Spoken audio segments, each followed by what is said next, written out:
সামনে খুব গুরুত্বপূর্ণ এবং মর্মাহত একটি বিষয় নিয়ে কথা বলতে আসছি। আমি কথা বলতে পারতেছি না, অসুস্থ। তারপরেও যদি কিছু না বলি তাহলে আপনারা হয়তো আমাকে সন্দেহ করতে পারেন।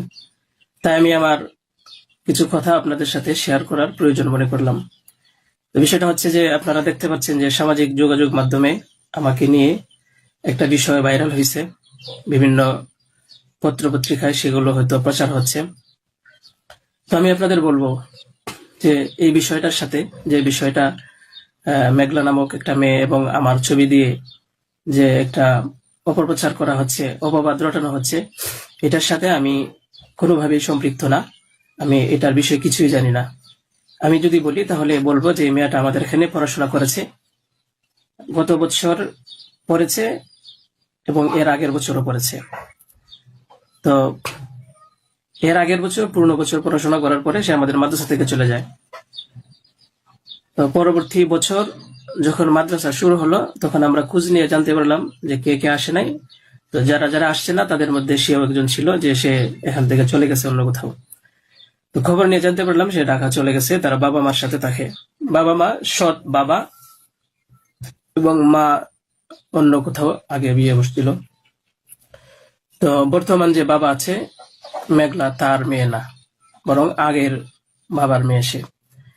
তো সে যখন ঢাকায় চলে গেল আমরা শুনলাম, তখন আমরা কিছু বলি নাই, ঠিক আছে, ঢাকায় তো পড়াশোনা বেশি হয়, তাহলে পড়ুক।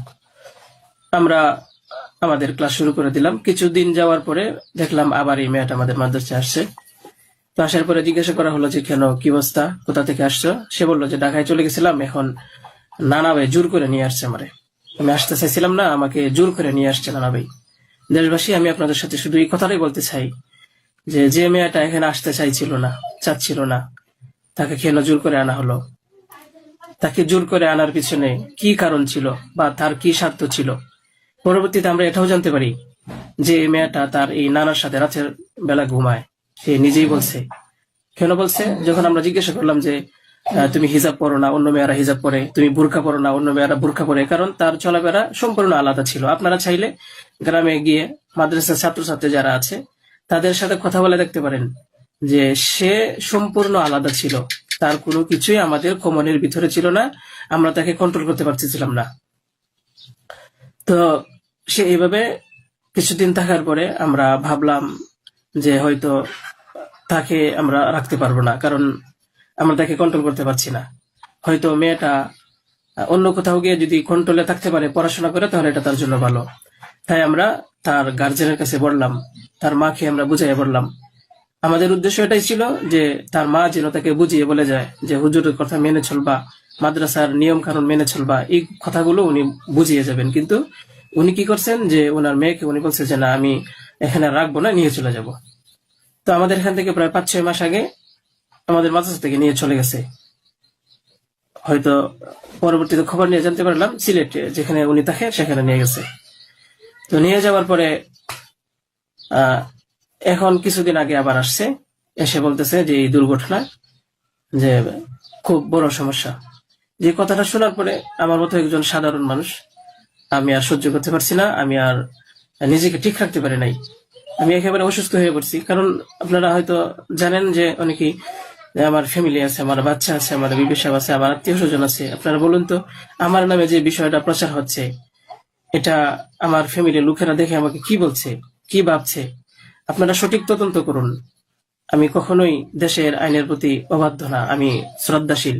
দেশের আইন আছে, সে আইন সঠিক অপরাধী যে তাকে খুঁজে বের করবে। আপনারা অপরাধী খুঁজে বের করার আগেই যদি আমাকে অপরাধী বানিয়ে ফেলেন, তাহলে তো আসল অপরাধী পার পেয়ে যাবে, আসল অপরাধী তো ছাড়া পেয়ে যাবে। আপনাদের কাছে আমি অনুরোধ করে বলি, আপনারা আসল অপরাধীকে খুঁজে বের করুন। টেস্ট করা হোক যে আসলে এ বাচ্চা বাবাকে। আপনারা আমাকে টেক দিচ্ছেন, বিভিন্ন পত্রপত্রিকায়, টেলিভিশনে বলা হচ্ছে। আমি আপনাদের কাছে শুধু এই কথাইগুলি বলবো যে আল্লাহ তাআলার বিচারের উপরে যদি শ্রদ্ধাশীল থাকেন, এই বিশ্বাস করেন, তাহলে আমাকে নিয়ে আর এরকম কাজ করবেন না। আপনারা সঠিক তদন্ত করে সঠিক অপরাধীকে খুঁজে বের করুন। আমি আপনাদের সামনে আর কথা বলতে পারতেছি না।